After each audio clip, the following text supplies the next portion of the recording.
Je m'appelle Milo Rivers et j'ai 43 ans. J'ai porté cet âge comme un signe de succès modeste, mais aussi comme une encre certains jours. Camille Rivers, ma femme depuis 16 ans, a le même âge que moi, même si ses réalisations semblent souvent éclipser les miennes. Elle est vive, raffinée et adorée. Dans son entreprise, Andress et Rennes Design. Les gens s'illuminent lorsqu'elle entre dans une pièce, comme si elle était la clé qu'ils attendaient pour libérer leur créativité. J'ai vu cela se produire des dizaines de fois. Moi. Je suis propriétaire de Haven Build Cabinetry, une petite entreprise qui nous a permis de rester allumés et même de voyager de temps en temps, mais ce n'est rien de tape à accent grave-l'œil, rien qui arrête les conversations. Je me suis toujours considéré comme le second rôle dans la vie de Camille, le gars au charme discret et au salaire stable, et la plupart du temps, c'était suffisant.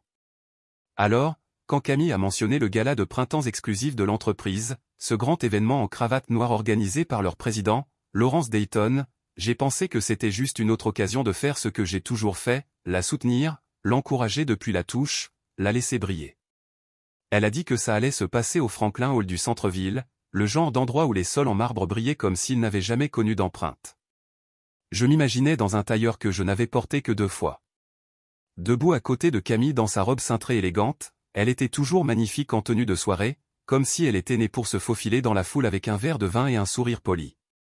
Je serais juste son plus un, le gars avec le sourire facile et les mains jointes, et c'était bien. J'aimais être là pour elle. J'aimais la voir briller. Le matin du gala, je me suis réveillé tôt, les nerfs bourdonnant comme un bourdonnement bas sous ma peau. Camille était déjà levée, son café à moitié bu et son téléphone à la main, parcourant ses emails comme un général surveillant le champ de bataille. Je l'ai observé un instant, admirant la façon dont ses cheveux tombaient sur sa joue, la rapidité et la sûreté de ses doigts. Elle était dans son élément. Même à 6h30 du matin, elle m'a surpris en train de la fixer et m'a adressé un sourire rapide plus une habitude qu'une chaleur en me disant « C'est une grande soirée, ne sois pas en retard ». J'ai hoché la tête, même si je n'avais jamais été en retard pour quoi que ce soit d'important. J'ai passé la journée à l'atelier à terminer une armoire en noyer sur mesure pour un client fidèle. L'assure me semblait familière, le poids du bois dans mes mains, une sorte de réconfort. À midi, je me suis arrêté pour imaginer comment la soirée se déroulerait. J'entrais avec Camille, je saluais ses collègues, je riais aux blagues je ne comprenais pas vraiment et j'applaudissais poliment quand quelqu'un portait un toast. Je buvais un verre de bourbon et je me taisais. C'était mon travail ce soir. Pas de marteau, pas de niveau, juste des sourires et du soutien. J'étais prêt. À 18h, je rentrais me changer. Camille était déjà vêtue d'une robe émeraude profonde qui épousait ses courbes et scintillait sous les lumières de la chambre. Elle avait l'air d'appartenir à une couverture de magazine. Je le lui ai dit et elle a ri d'un rire rapide et distrait. Alors qu'elle se retournait pour vérifier à nouveau son reflet, j'ai essayé de lisser les lignes de mon costume, me sentant soudainement sous-habillé, même si j'avais suivi ses conseils à la lettre. Elle s'est penchée, m'a fait un doux bisou sur la joue et a murmuré « Merci d'être venu ce soir, Milo. Ça me touche beaucoup. » J'ai hoché la gorge serrée avec une expression que je ne pouvais nommer. Le trajet jusqu'au gala était calme. Camille regardait par la fenêtre, son téléphone sur les genoux, mais intact. J'ai essayé de discuter du projet d'armoire, d'un nouveau client demandant un casier à vin intégré, mais elle s'est contentée de fredonner en réponse, l'esprit déjà concentré sur le lieu. Je ne l'ai pas pris personnellement. C'était sa soirée et j'étais juste là pour le trajet. Je me suis concentré sur la route en chemin. Les lumières de la ville se sont estompées dans le pare-brise. Nous sommes arrivés à Franklin Hall et même depuis le trottoir, je pouvais voir que c'était le genre d'endroit où les gens venaient pour être vus. Des projecteurs éclairaient le trottoir, projetant des lueurs dorées et blanches sur les invités qui affluaient. Les uniformes impressionnés de valets ont ouvert les portières avec une grâce experte. Je suis sorti et j'ai ajusté ma veste. Camille m'a pris le bras. Son parfum, chaud et floral, et ensemble nous avons remonté la des pas. Elle sourit à l'homme de la porte comme si elle le connaissait depuis des années.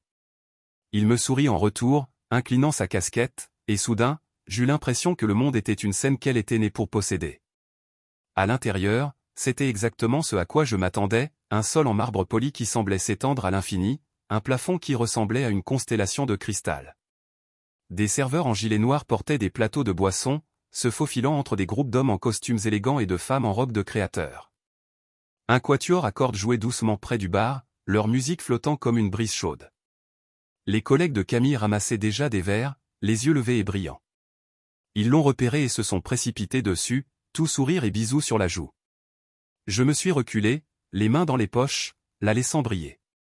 C'est pour ça que j'étais là, après tout. Juste un plus un, juste une accompagnatrice.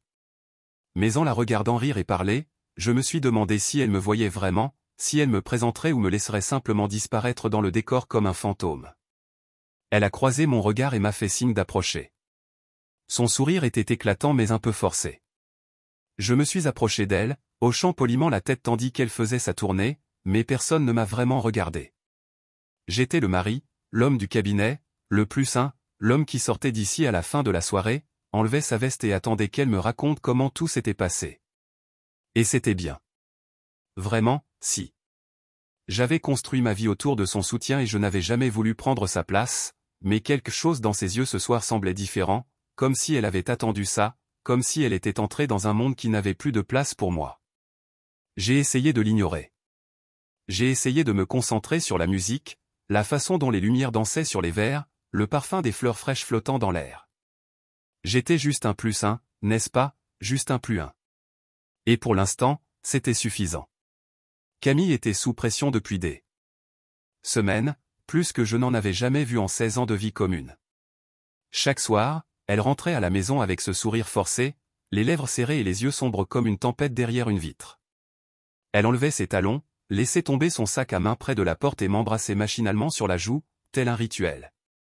Nous étions toutes les deux trop fatiguées pour poser des questions. Andress & Dren Design était une agence prestigieuse, réputée pour son impitoyabilité et son innovation. Ils concevaient tout, des hôtels de luxe aux espaces de travail ultramodernes, et Camille était leur étoile montante. Elle avait été recrutée 2 ans plus tôt par le PDG lui-même, Lawrence Dayton, et sa progression avait été plus rapide que nous ne l'avions imaginé. Mais cette année était différente.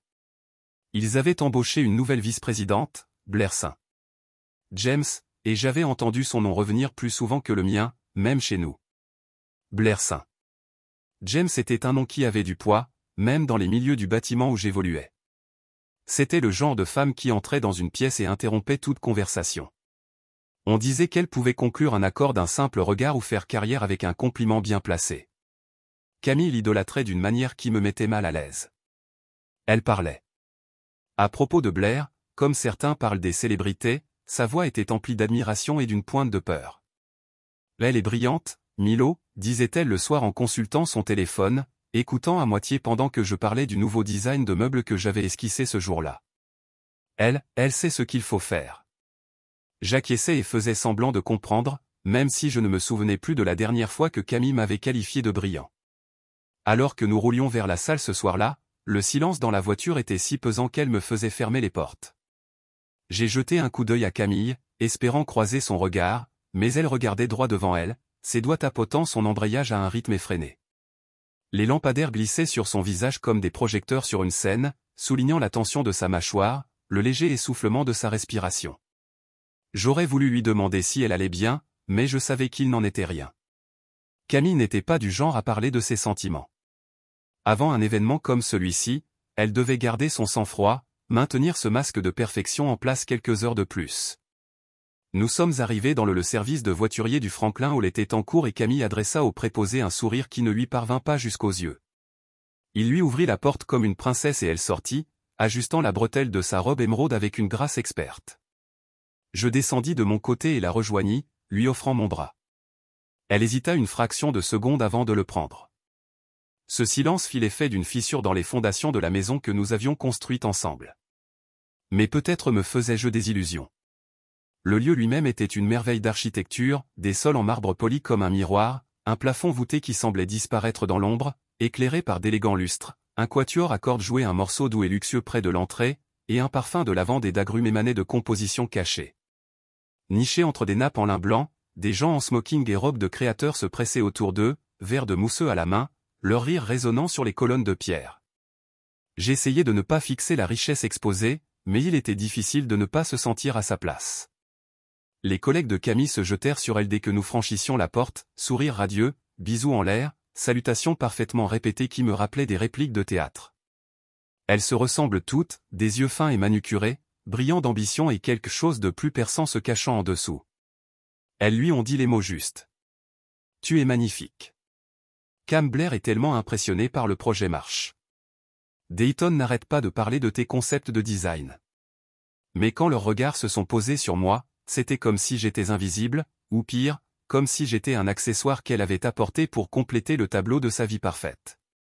Les doigts de Camille se sont resserrés sur mon bras une seule fois, comme pour me rappeler que je devais me comporter admirablement.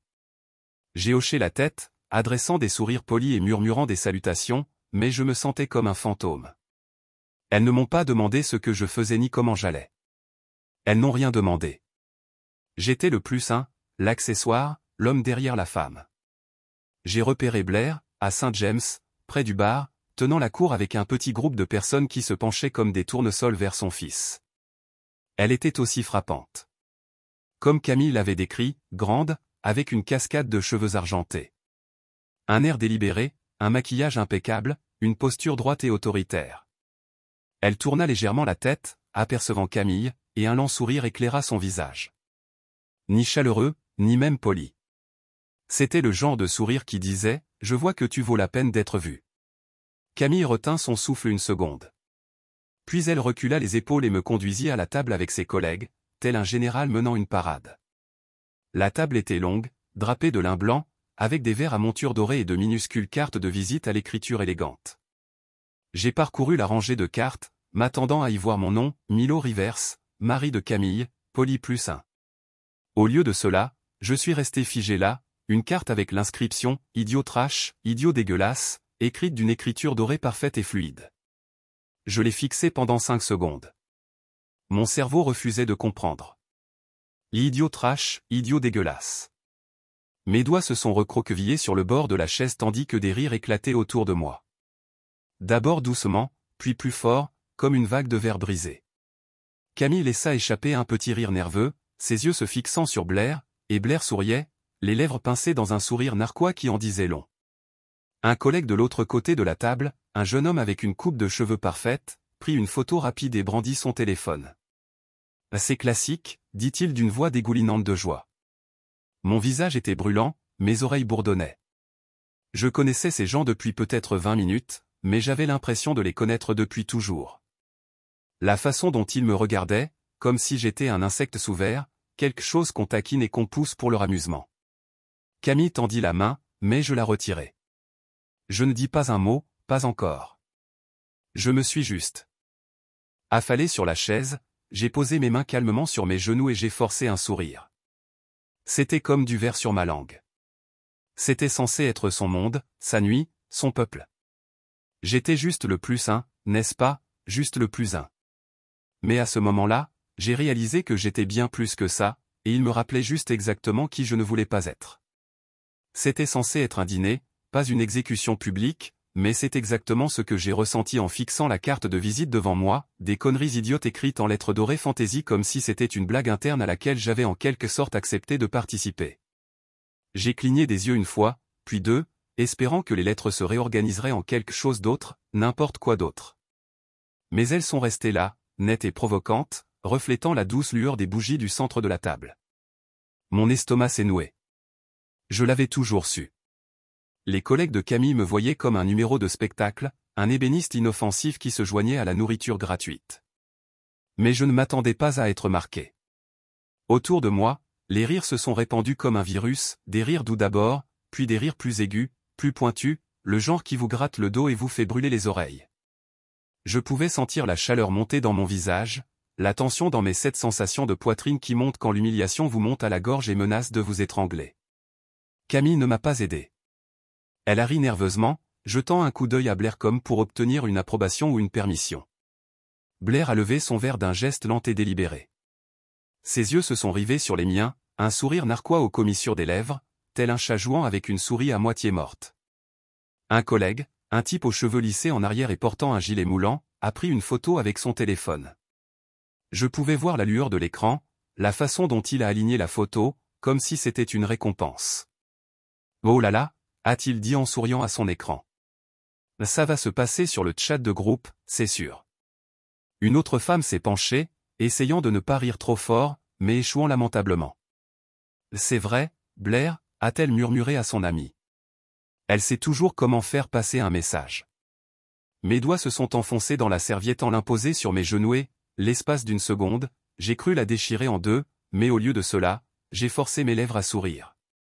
C'était comme ça. Comme soulever 1000 livres d'un seul doigt. Mes yeux se promenaient lentement sur la table, captant les expressions des personnes censées faire partie de l'équipe de Camille. Leurs yeux dansaient de joie, d'impatience, d'une soif de spectacle. J'étais l'animation de la soirée et ils avaient payé pour des places au premier rang. Camille s'est déplacée à côté de moi. Sa voix, un mince fil de calme forcé. C'est juste une blague, Milo, dit-elle en se penchant dans son parfum, trop fort et soudain et séhurant. Ne réagis pas de manière excessive. Blair a un sens de l'humour décalé. C'est tout. Mais ses yeux, mon Dieu, ses yeux m'ont tout dit. Il se baladait, scrutant les visages à la table, à la recherche d'un jugement. Elle ne me défendait pas. Elle s'assurait que je ne gâche pas sa soirée. La voix de Blair trancha l'air comme une lame. Nous sommes créatifs, Milo. Nous optons pour l'ironie, tu sais, subvertir les attentes. Ces mots étaient empreints de condescendance, chaque syllabe, un poignard soigneusement placé. J'aurais voulu me lever pour renverser la situation et leur dire exactement ce que je pensais de leur ironie, mais quelque chose en moi refusait de leur donner cette satisfaction. J'avais passé ma vie à construire des choses, des étagères, des placards, des pièces complexes qui s'emboîtaient parfaitement. Je n'allais pas laisser une salle remplie de requins de l'entreprise me démolir avec une seule blague.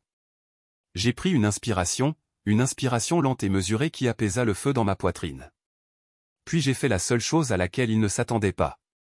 J'ai tiré la chaise, je me suis assis, j'ai soigneusement joint les mains sur la table et j'ai souri, un vrai sourire, pas le faux sourire que j'avais pratiqué toute la soirée.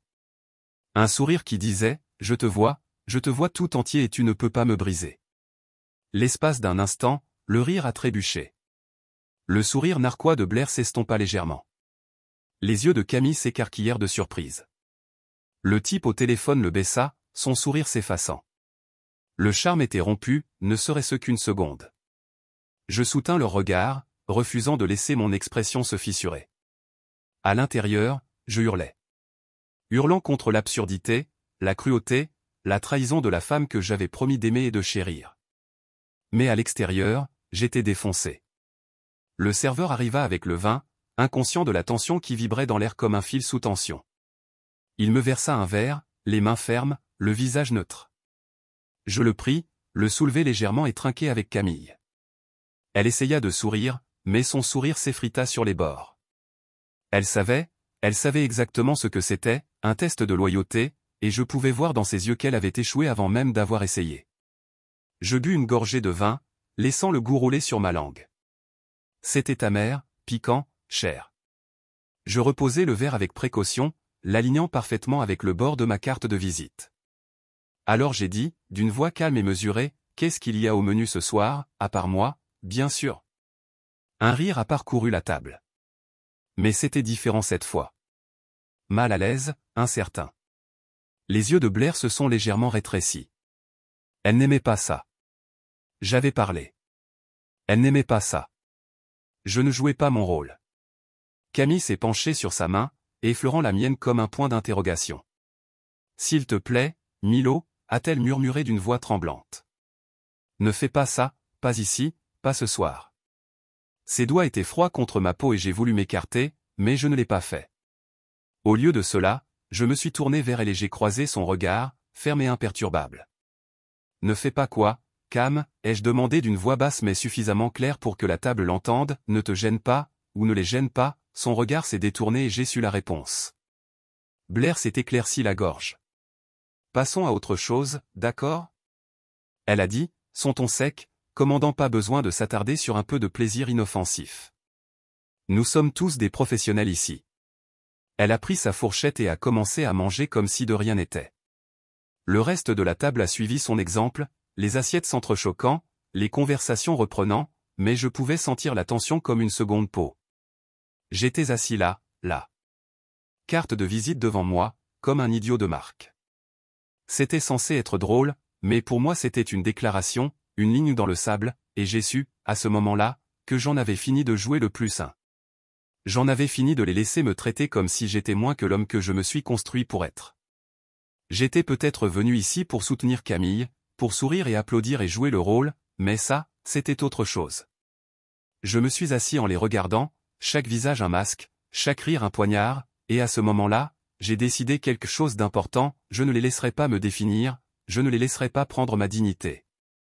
Ils pensaient peut-être que j'étais un idiot de marque, mais ils étaient sur le point de découvrir exactement ce que cela signifiait. Camille se pencha vers moi. Son souffle était un mélange de vin et de nervosité. Son murmure était pressant, comme un parent grondant son enfant à l'église. Il plaisante, ma belle, n'exagère pas, sa main se posa sur mon avant-bras, froide et tremblante. Son regard parcourut la table, scrutant les visages, s'assurant que personne ne remarquait sa honte face à mon malaise. Mais je remarquai. Je vis chaque battement de ses paupières, chaque tremblement de ses lèvres, chaque changement de posture, comme si elle était prête à se recroqueviller sous la table. Je la fixai, son masque de sang-froid s'effaçant pour la première fois depuis notre départ. Elle ne dit pas « je suis désolé ». Elle ne dit pas « c'était cruel ». Au lieu de cela, elle me dit de ne pas en faire une affaire personnelle, comme si mon nom sur cette carte n'avait pas été le premier acte de la soirée, comme si j'étais censé rire avec elle et disparaître comme un personnage secondaire dans une pièce où tout le monde jouait sauf moi.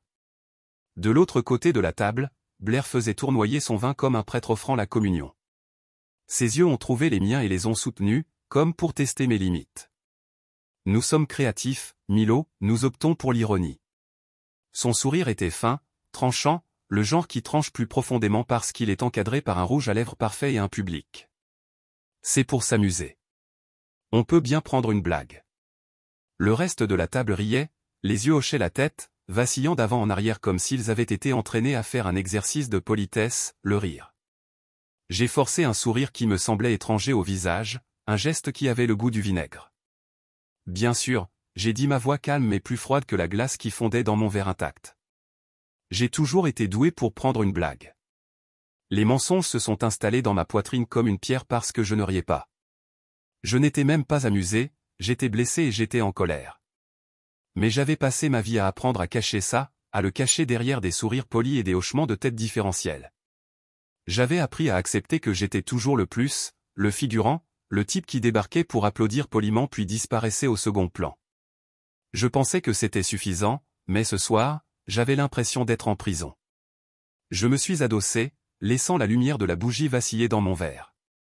Blair a haussé les sourcils, attendant que j'explose pour faire une scène qui justifierait leur étiquette. Je pouvais presque entendre le scénario dans sa tête. Oh, il a réagi de manière excessive. Il ne supportait pas une blague, le même scénario que Camille lisait quand elle m'avait dit de ne pas en faire une histoire sur moi. Mais je n'allais pas faire l'idiot pour eux, pas ce soir. Alors j'ai ri doucement et avec mesure, j'ai compris. J'ai dit, laissant les mots rouler lentement comme de la fumée. C'est une histoire de Marc, Andrés, et Ren adore son ironie. J'ai pris la carte de visite, la faisant tourner entre mes doigts comme une pièce à conviction délicate, très juste. Blair a souri d'un air narquois, ses yeux ont creusé d'un frisson de contrôle. Exactement, dit-elle d'une voix dégoulinante de satisfaction, on est tous une famille ici, Milo, tu comprends, famille. Ce mot me fit dresser les cheveux sur la tête. Les familles se protègent. Elles s'entraident. Elles ne traitent pas quelqu'un d'idiot et n'en rient pas au dîner. Mais je me mordis la langue et laissai le silence s'éterniser. Je regardais les yeux de Camille parcourir la table, jaugeant les réactions, me jaugeant. Ses doigts tambourinèrent sur la nappe à un rythme irrégulier, son bracelet tintant comme une petite sonnette d'alarme. Bien sûr, dis-je à nouveau, plus doucement cette fois, comme si j'acceptais quelque chose de non dit. Mon regard dériva vers l'argenterie, poli jusqu'à une finition miroir, puis revint à Blair. Tu sais que c'est drôle. Je continuai d'une voix décontractée mais teintée de quelque chose de plus tranchant. Je fournis à votre entreprise des meubles sur mesure depuis 6 ans. J'ai construit vos salles de conférence, vos salles de pause en cuisine, vos bureaux de direction, bon sang, j'ai même installé ce mur d'accent en verre dans votre hall l'année dernière, mais je suppose que la vraie marquait. J'ai effleuré la carte de visite du doigt. Un silence s'est abattu sur la table. Même le sourire narquois de Blair a vacillé une fraction de seconde. Je l'ai vu, je l'ai senti, cette vague de malaise qui survient toujours quand la cible se lève, même si ce n'est que par des mots. Les lèvres de Camille se sont entr'ouvertes, son visage est pâle. Elle a tendu la main vers moi, mais je me suis écarté.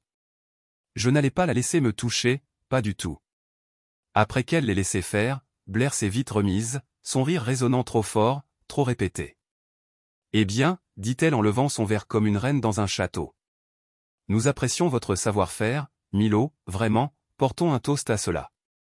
Ses yeux ont croisé les miens, me mettant au défi de la défier. J'ai levé mon verre, mais je n'ai pas trinqué.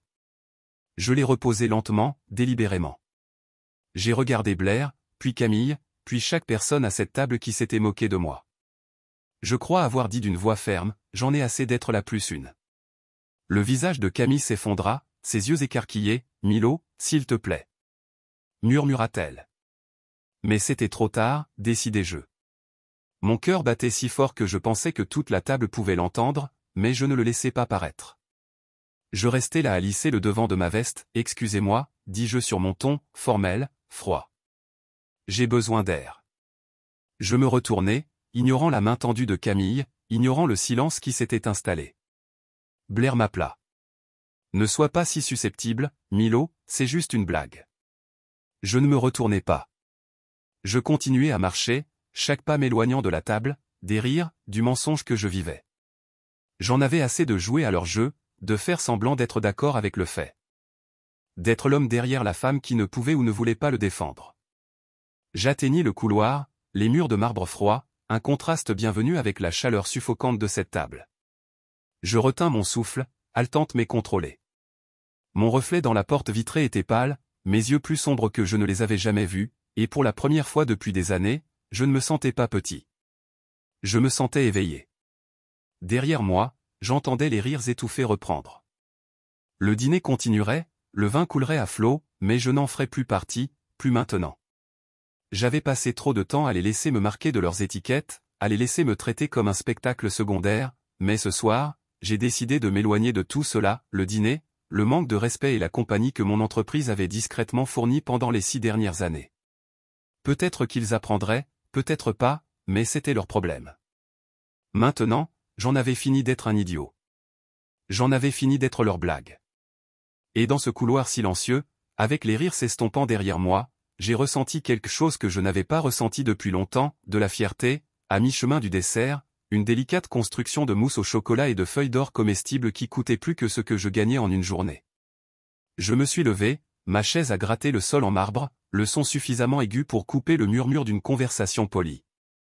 La main de Camille s'est tendue, ses doigts ont attrapé ma manche dans une supplication silencieuse. « Mo, assieds-toi s'il te plaît » a-t-elle murmuré, la voix tendue, un tremblement dans ses yeux qui ressemblait à une menace et à un appel à l'aide. Tout à coup, j'ai croisé son regard, j'ai vu la panique dans ses pupilles et j'ai su qu'elle pensait aux dégâts que je pourrais causer. Des dégâts à son image, à sa place soigneusement cultivée dans ce royaume de pouvoir, de costume et de lustre art déco. J'ai doucement retiré ma manche de son emprise, sentant ses doigts glisser comme de l'eau. Je sors juste, ai-je dit d'une voix calme, contrôlant chaque mot, une rébellion silencieuse. J'ai lissé ma veste en me retournant, scrutant la pièce jusqu'à ce que mes yeux se posent sur le bar, en acajou poli, tenu par un seul barman en chemise blanche impeccable, et là, en conversation avec un associé régional, se tenait Laurence Dayton, lui-même président d'Andress et Renesign. Sa présence rayonnait d'autorité, même dans la mer de costumes sur mesure et de sourires soignés. Il portait son succès comme une armure sur mesure, chaque bouton brillant d'une sorte de confiance sans effort.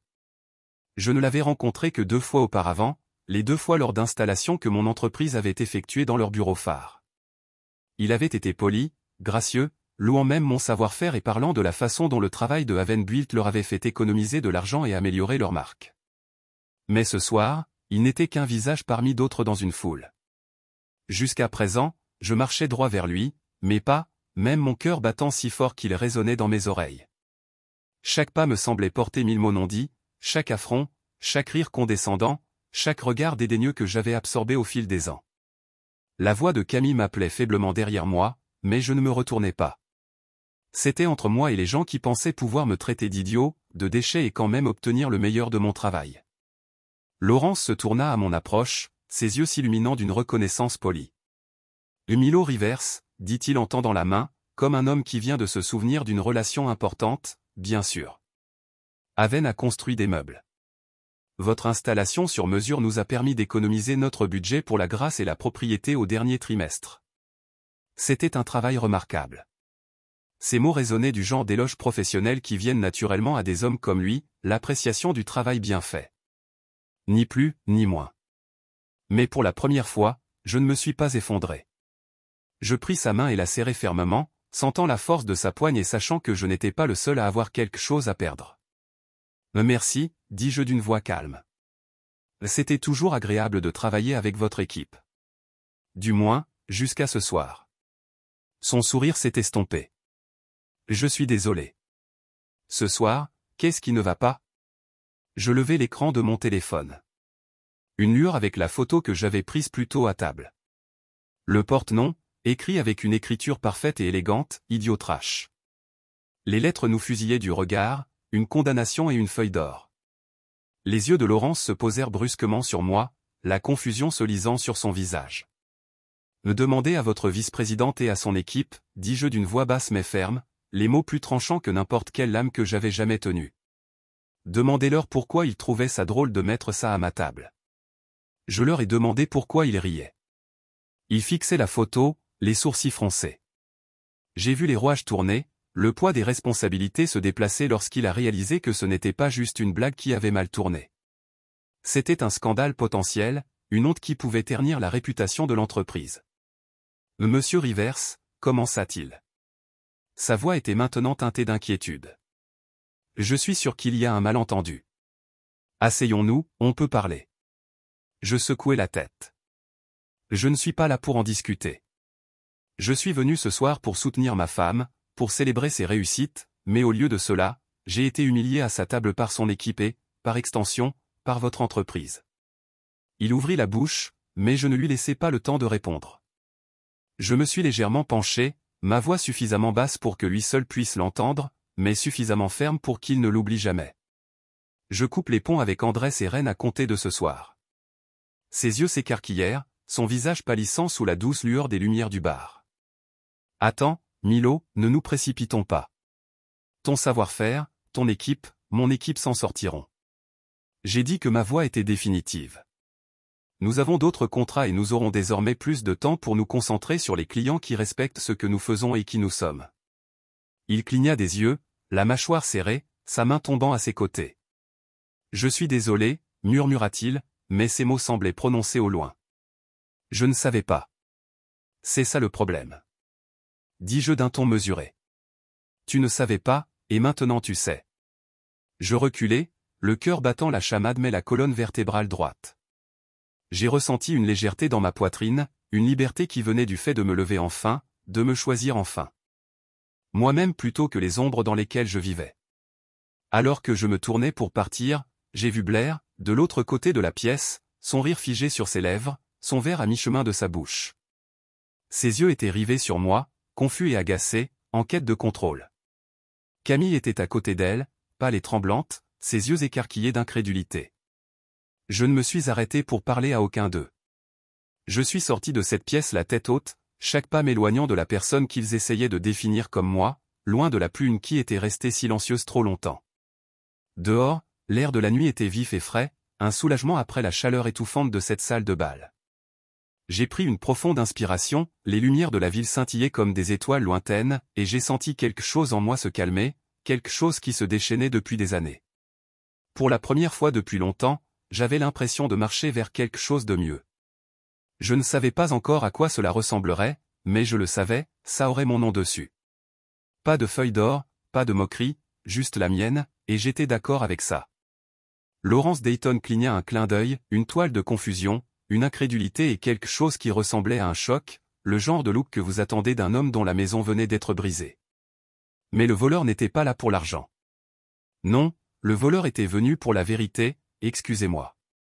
Demanda-t-il, sa voix plus douce, maintenant presque fragile, un homme avait l'habitude d'être en charge, pris au dépourvu par quelqu'un qu'il pensait trop petit pour avoir de l'importance. Je n'ai pas hésité. Mes mains étaient stables à mes côtés, mon téléphone brillait toujours dans ma poche comme un pistolet fumant. Je l'ai regardé mort dans les yeux, tenant son regard pour qu'il ne puisse pas détourner le regard. Demandez à votre vice-président et à son équipe, ai-je dit en laissant chaque syllabe atterrir avec le poids d'un marteau. Demandez-leur pourquoi. Ma carte de place lue. J'ai senti que les mots s'installaient dans l'air, nets et indéniables, comme la vérité le fait toujours. Son visage teinait comme s'il venait d'être giflé. J'ai tiré le téléphone de ma poche, l'écran éclairé avec la photo que j'avais prise, ma carte de nom et mon script en or, cette étiquette haineuse me moquant de la nappe en lin. Je n'avais pas à dire un mot. Alors que je le lui tenais, ses yeux se sont éloignés de la photo, puis au gala animé derrière nous où Blair tenait la cour, son rire sonne comme une cloche sur le marbre poli. Il a expiré un son quelque part entre l'incrédulité et la colère. C'est inacceptable. Il murmura, mais sa voix manquait de conviction d'un homme qui avait construit son empire sur des sourires polis et des accords scellés. Je me suis redressé le dos, me sentant plus grand que je ne le pensais depuis des années. Je respecte ma femme. J'ai dit que les mots qui m'élevaient comme un vœu que j'attendais. Je suis venu en paix, mais maintenant je pars avec fierté. Je laisse cela pénétrer, laisse-le en ressentir la finalité. Je ne demandais pas d'excuses, je ne mendiais pas de respect. Je le prenais derrière moi. Le bruit de la salle à manger s'est poursuivi comme une fête lointaine. Je ne faisais plus partie des assiettes, les rires se sont levés et sont tombés, et quelque part un violon jouait un morceau que je ne pouvais pas nommer. Mais tout se sentait en sourdine, comme si j'avais franchi une porte dans un monde différent, où je n'avais à prouver ma valeur pour personne. Les doigts de Dayton s'enroulèrent autour du téléphone, son pouce brossant l'écran comme s'il pouvait effacer l'image en le traçant. « Milo » a-t-il dit sa voix plus douce maintenant, une note de désespoir en train de filmer son ton. Vous devez comprendre que ce n'est pas qui nous sommes. Nous apprécions chaque fournisseur, chaque partenaire. Ou, sauve-le, j'ai interrompu ma voix, calme mais portant une fermeté qui m'a même surpris. Je fournis tranquillement votre entreprise depuis 6 ans. Mon équipe a travaillé les nuits, les week-ends et les vacances pour livrer le meilleur. Une explication a continué. Et il a hoché la tête une fois, lent et délibéré. Vous êtes juste, dit-il finalement, les mots sont lourds, chacun une confession. Tu mérites mieux que ça. J'ai hoché la tête, la finalité de ça me lançant comme une pluie froide. Ouais, dis-je ma voix, bas mais stable. Je fais. Plus que l'homme qui s'est présenté à l'arrière-plan, j'ai entendu dire plus que le ton a été lassé de la colère. Vers la sortie, je pouvais sentir les yeux sur moi, des regards curieux des étrangers, des membres du personnel s'arrêter au milieu, se demandant dans quelle histoire ils viennent de monter. Mais je m'en fichais. Pour la première fois depuis longtemps, je ne jouais pas un rôle. Je n'étais que Milo Rivers, un homme qui a refusé de laisser le label de quelqu'un d'autre le définir. J'ai atteint la porte et je l'ai ouverte. L'air nocturne refroidi et net contre mon visage. J'ai pris une profonde inspiration, sentant le poids de la soirée qui relève mes épaules comme un fardeau que j'avais porté trop longtemps. J'ai jeté un coup d'œil en arrière une fois, juste assez longtemps pour voir le chaos que j'avais laissé dans mon sillage. Dayton marchant sur le sol, son visage placé sur une ligne dure, Blair le regardant avec de grands yeux incertains, Camille se tenant près de la table, les mains pressées contre sa bouche, comme si elle venait de voir quelque chose d'impensable. Et peut-être qu'elle avait. Peut-être que pour la première fois, elle avait vu l'homme qu'elle avait épousé, pas le plus, pas le gars du cabinet, mais l'homme qui construisait sa propre vie en briques et qui ne laisserait personne, en particulier elle, lui prendre. J'ai tourné loin, entrant dans la nuit, mon esprit se tournant déjà vers demain, vers le travail qui m'attend, l'équipe qui croyait en moi, les clients qui me respectaient, et peut-être, vers une vie qui ressemblait plus à la mienne. Je ne savais pas exactement ce qui est venu ensuite, mais pour la première fois depuis des années, je n'avais pas peur de l'inconnu, parce que je me souvenais de quelque chose d'important, j'étais le constructeur, et pas de vice-président, pas de patron, pas de table pleine de faux sourires, pourrait me retirer. Camille est rentrée à la maison quelques heures plus tard. J'ai entendu le clic de ses clés dans la porte, le bruissement familier de ses talons sur la tuile, le petit soupir qu'elle a toujours laissé échapper lorsqu'elle a franchi le seuil de notre maison, comme si la maison était un costume qu'elle pouvait glisser à volonté.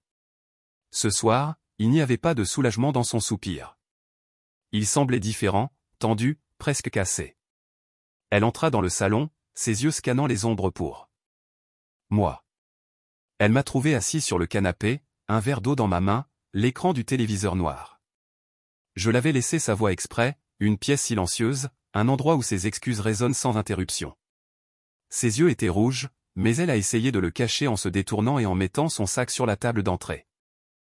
Pourquoi voudriez-vous m'embarrasser comme ça, dit-elle finalement, sa voix tremblante de colère et autre chose, peur, peut-être honte.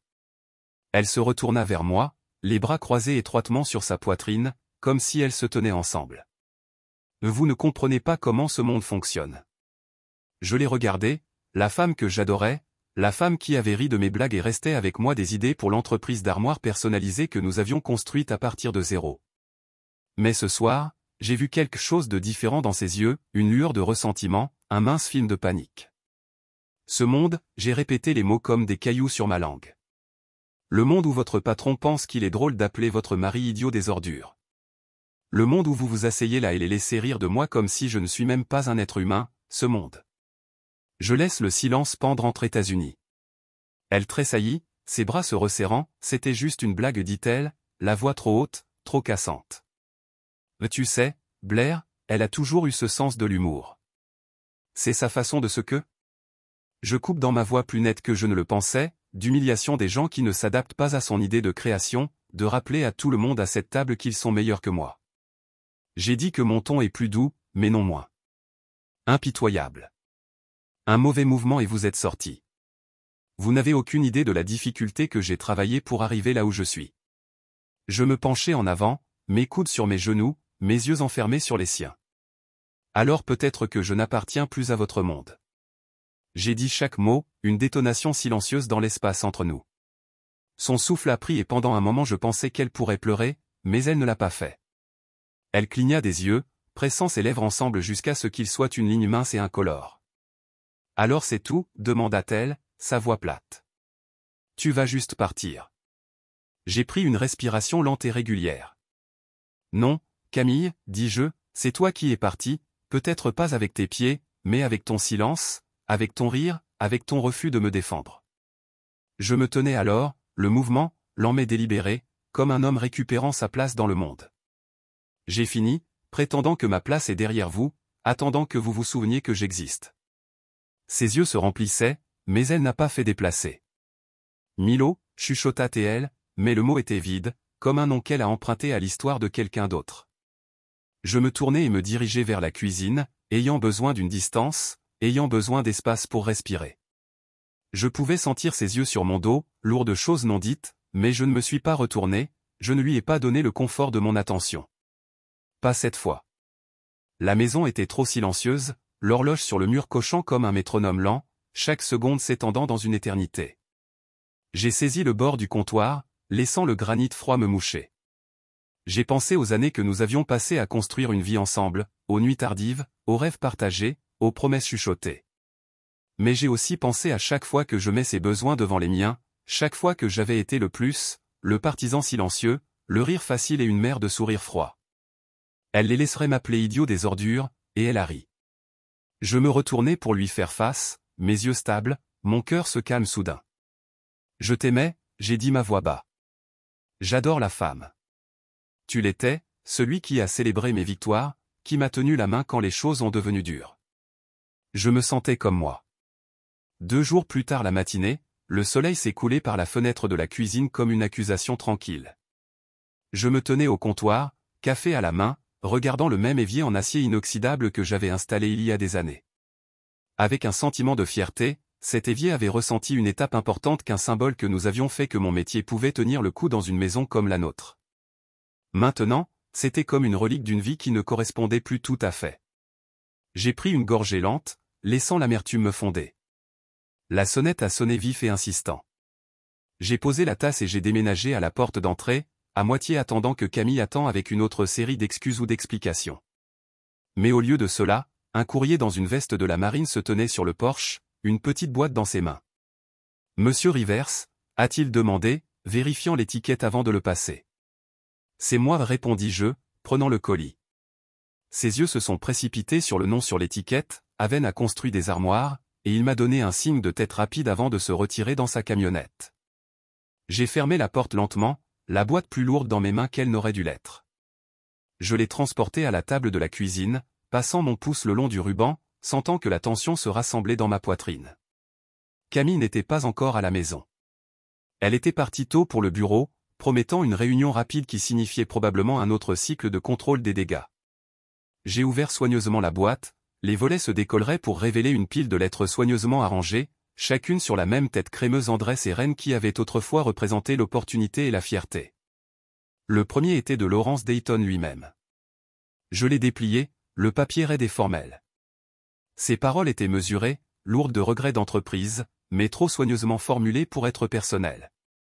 Cher Monsieur Rivers, je suis profondément désolé pour l'incident du gala. Ce qui s'est produit n'était pas représentatif de nos valeurs ou de notre respect pour l'artisanat que vous et votre entreprise avez fourni au fil des ans. Veuillez accepter mes sincères excuses. Nous avons lancé une revue interne pour garantir que ce comportement ne soit pas répété. J'ai laissé la lettre tomber à la table. Je m'attendais à ce que ce soit un geste du haut, conçu pour lisser plumes ébouriffées et protéger la marque.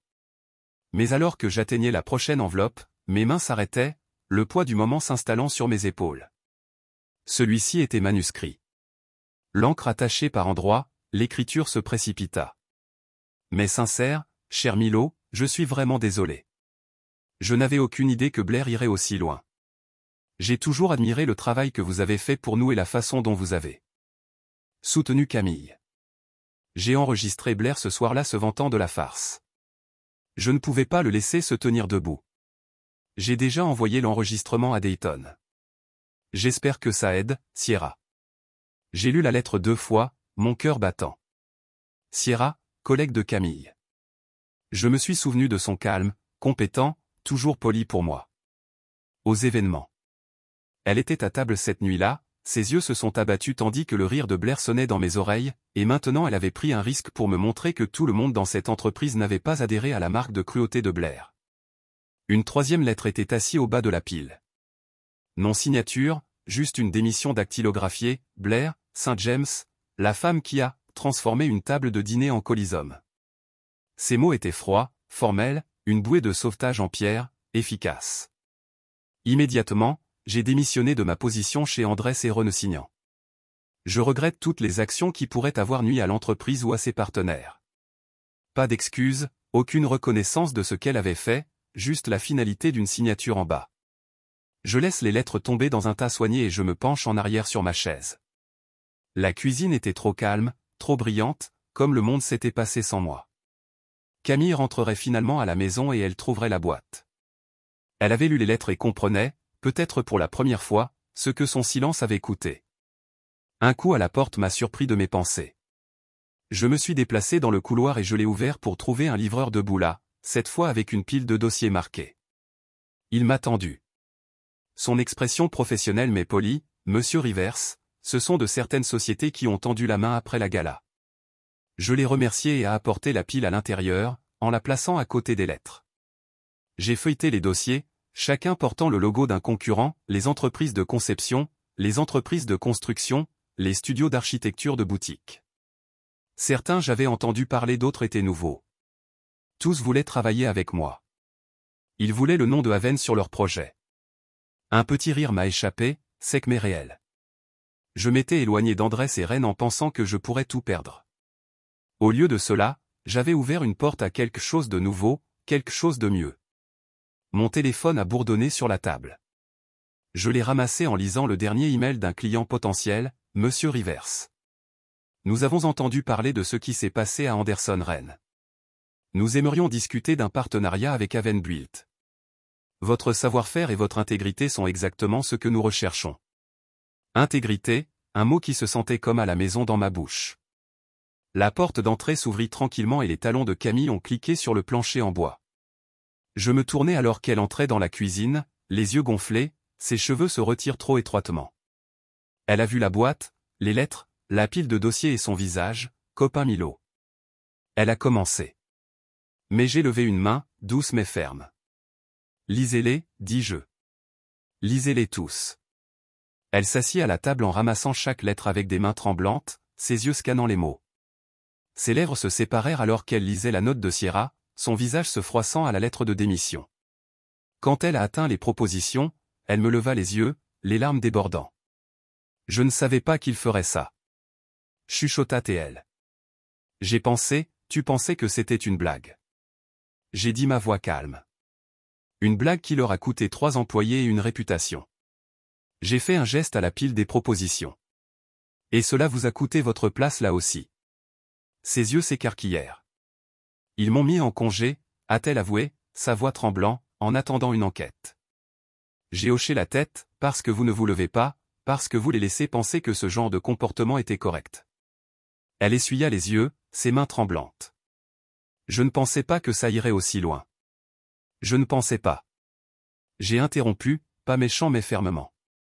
Tu ne pensais pas à moi, à notre sujet. Vous les laissez décider ce qui comptait. Le silence s'étendait entre nous comme un pont, nous ne savions pas comment traverser.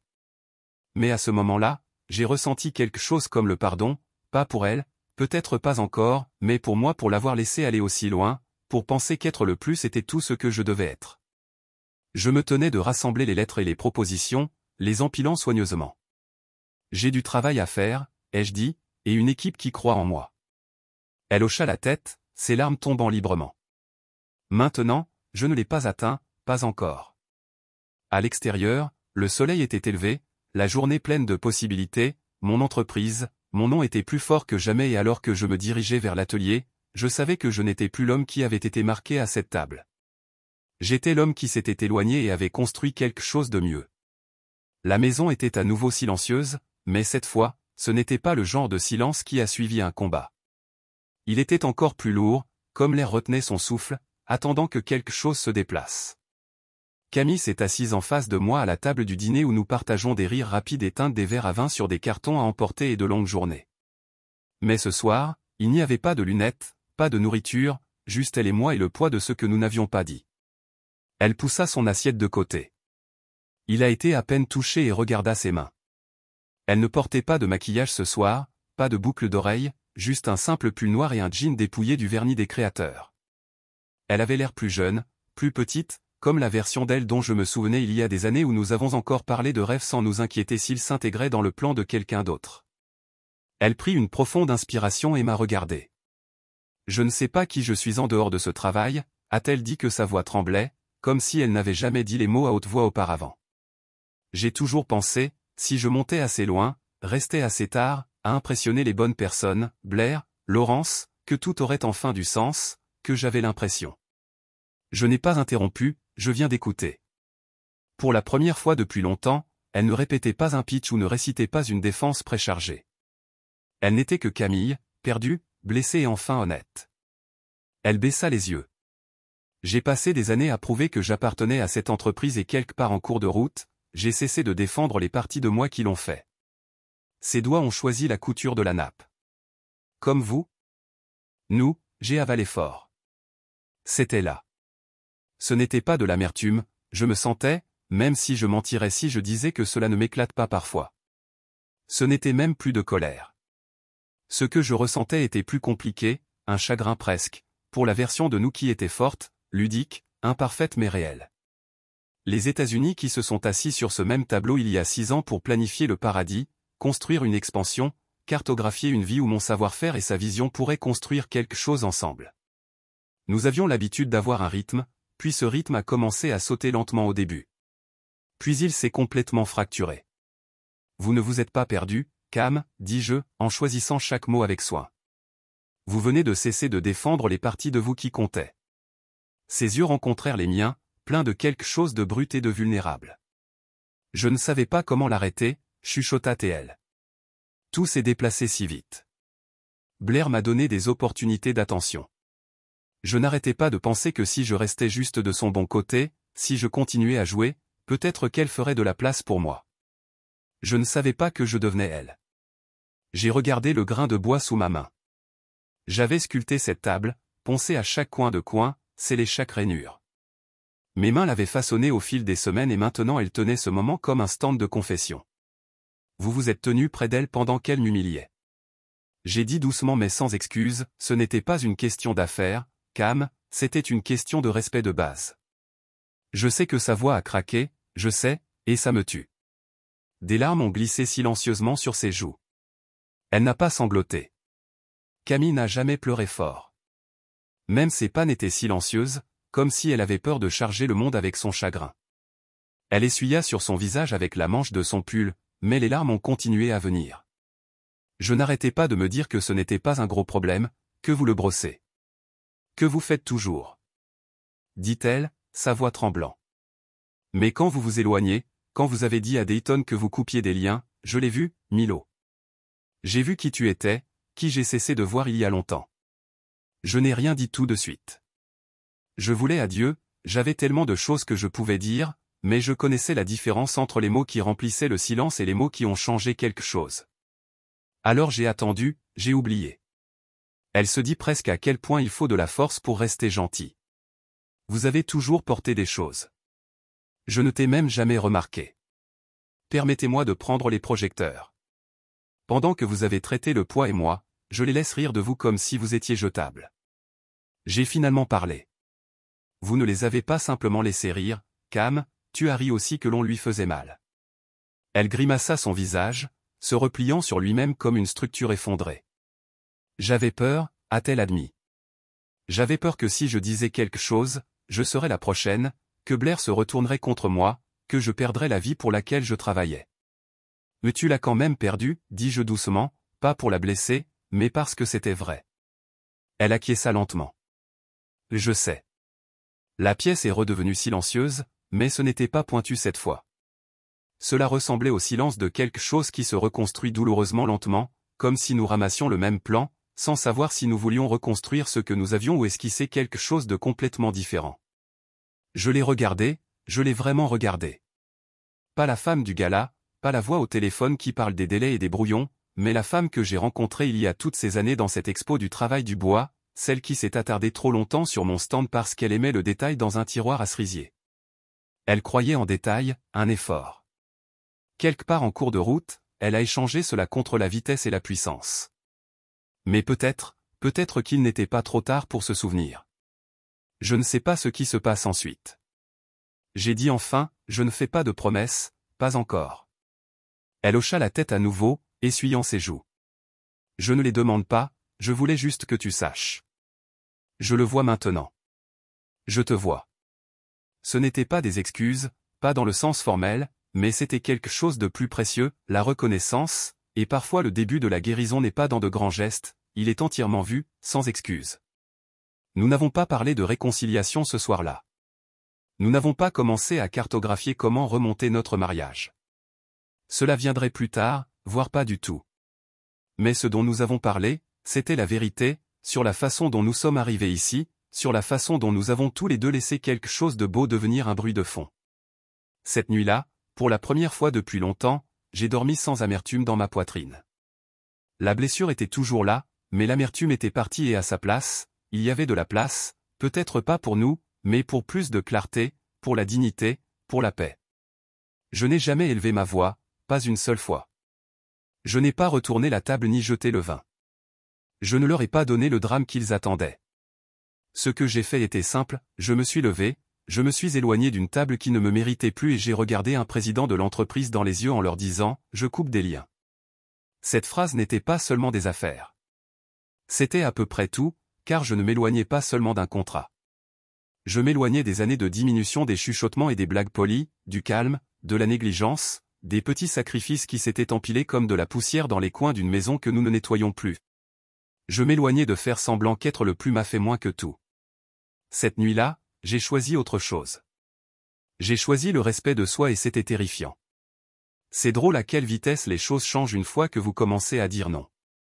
Ma boîte de réception, autrefois remplie de bons de travail et de plaisanteries légères du personnel d'Andrés et Rennes, a désormais débordé de présentations de concurrents, de propositions avec des budgets propres, de notes de personnes qui avaient tranquillement admiré mon travail de loin.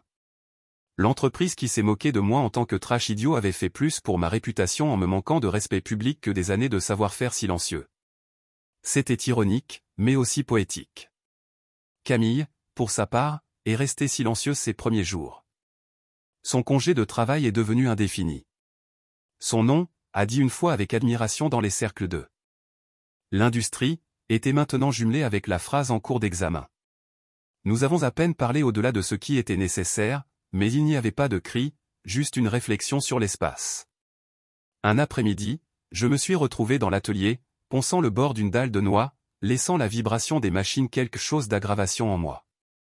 La boutique avait toujours été là où je pensais le mieux, le grain du bois, le péché de la sueur. C'était mon rythme, mon centre. Je m'arrêtai, passai ma main sur le bord poli et sentis la douceur sous mes doigts, propre, honnête, un travail qui pourrait se tenir seul sans explication. C'est ce que je voulais être maintenant. C'est ce que j'avais oublié que j'étais déjà. Je n'arrêtais pas de repenser à ce moment. Le second, j'ai vu la carte de nom, Idiot Trash, écrite en or cursif comme si c'était une blague, enveloppée dans l'élégance. Mais ce qui a frappé plus fort que les mots, c'est la réaction, le rire, le silence de la femme qui a promis d'avoir le dos et la façon dont je me suis assis là, souriant, non pas parce que j'allais bien, mais parce que je savais déjà que je partais, parce que parfois s'éloigner est plus fort que toute manifestation. Je n'avais pas l'intention de devenir un symbole, mais je l'ai fait d'une manière ou d'une autre. Les gens de toutes les promenades ont commencé à tendre la main. Un gars d'une entreprise de fabrication m'a envoyé un message, a vu ce que vous avez fait, était à votre place, le respect. Une femme qui dirigeait une entreprise de conception de concurrents a écrit, il y a de la dignité et de la retenue. Parlons de collaboration. Cette nuit-là au gala avait été leur spectacle, mais comment je suis parti, c'est devenu le mien. Ce n'était pas une vengeance que je voulais, c'était de la clarté. Camille est entrée dans l'atelier une semaine plus tard. Elle n'a pas frappé, se tenait juste dans l'embrasure de la porte comme elle le faisait auparavant. Elle est devenue trop occupée pour des choses comme ça. Je n'ai pas levé les yeux immédiatement. Je voulais lui donner l'espace pour décider ce qu'elle était venue dire. J'ai vu la dernière proposition. Dit-elle tranquillement, se référant à celle de Maddox Design, d'Andrés et de Rennes le plus féroce de Rennes. C'est bien, ils sont intelligents pour venir à vous. J'ai posé la ponceuse et j'ai essuyé mes mains sur un chiffon. Ils sont respectueux, ai-je dit. Elle hocha la tête, entrant lentement plus loin. J'étais le silence entre nous tenu, pas tranchant, pas amer, juste honnête. Je sais que cela ne résout rien, a-t-elle dit, mais je voulais vous remercier de ne pas avoir fait de scène, d'avoir montré la grâce quand je ne le méritais pas. Je me suis tourné vers elle, à regarder vraiment. Maintenant, ce n'était pas Grace, Cam. J'ai dit que c'était de moi-même, quelque chose que j'aurais dû faire il y a longtemps. Elle hocha la tête à nouveau, déchire Welling mais ne tombant pas. Je vois cela maintenant et je pense qu'elle n'a pas seulement fait les dégâts, mais la force silencieuse qu'il a fallu pour se tenir sans applaudissements, pour partir sans claquer la porte, non pas parce que je voulais la blesser, mais parce que je me souvenais enfin de qui j'étais, avant le rire, avant le compromis, l'homme qui construit, qui se mérite, qui tient son nom avec une fierté tranquille. Cette nuit-là, au gala, je me suis éloigné d'une table pleine de gens qui pensaient pouvoir me définir, mais ce qu'ils n'ont jamais compris, c'est que je ne m'éloignais pas de quelque chose. Je marchais vers quelque chose d'autre, vers la dignité, vers la paix, vers la version de moi qui n'avait pas besoin d'un projecteur pour compter et peut-être, vers un avenir qui m'appartenait entièrement. Je n'ai jamais élevé ma voix, je n'ai rien cassé. Cette nuit-là, quand je me suis tenu de cette table et que je me suis éloigné calmement, ce n'était pas de la colère qui m'a conduit, c'était de la clarté. Pour la première fois depuis des années, je ne me sentais pas petit ou négligé ni deuxième. Je me sentais à la terre. Et quand j'ai dit à Laurence Dayton je coupe des liens, je ne parlais pas seulement à une entreprise, je parlais à tout ce qui m'avait fait sentir que je n'appartenais pas, Camille, le rire, la carte de nom, les excuses creux, ils étaient tous du bruit blanc. Je m'étais entraîné à ignorer pour garder la paix, pour l'illusion du partenariat, pour l'amour qui avait cessé de ressembler à l'amour. Mais cette nuit-là, j'ai fait un choix. J'aurais dû faire. Il y a des années. Je m'as choisi. Il ne s'agissait pas de se venger, il ne s'agissait pas de faire une scène ou de leur prouver quoi que ce soit. Il s'agissait de respect de soi, d'un refus calme et ferme de laisser quelqu'un d'autre raconter ma valeur. J'avais passé des années à me tenir juste à l'extérieur du cercle pour construire des choses avec mes mains, tandis que d'autres construisent des illusions avec des mots. Ils se sont moqués de la simplicité de ce que j'ai fait parce qu'ils ne comprenaient pas. Mais ils se tenaient dans des bâtiments que j'ai conçus, assis à des tables que j'ai fabriquées et grillés dans des pièces que j'ai construites. Ils ne pouvaient pas voir la valeur dans les mains qui construisaient leur fond de teint jusqu'à ce que ces mains lâchent. Et Camille, ma femme, ma partenaire, elle l'a vu trop tard. C'est peut-être la partie la plus cruelle. Elle a vu qui je n'étais que lorsque je suis parti. Mais même alors, je n'ai pas crié ni claqué les portes. Je n'ai pas écrit de longs discours ni posté quoi que ce soit en ligne. Je suis parti avec ma dignité intacte. Et il s'avère que le silence résonnait plus fort que tout ce que j'aurais pu crier. Maintenant, quand je me regarde dans le miroir, je ne vois pas l'homme qui a ri ou étiqueté. Je vois l'homme qui est parti, l'homme qui s'est reconstruit, pas malgré l'insulte mais à cause de cela. Et comme je pose mes outils à la fin de la journée, la sueur dans ma paume et mon but dans ma poitrine. Je sais exactement ce qu'était ce moment. C'était le moment où j'ai choisi la paix plutôt que la fierté. C'était le moment où je me souvenais de qui j'étais, et que j'ai appris, c'est à quoi ressemble la vraie dignité, même si cela signifie recommencer.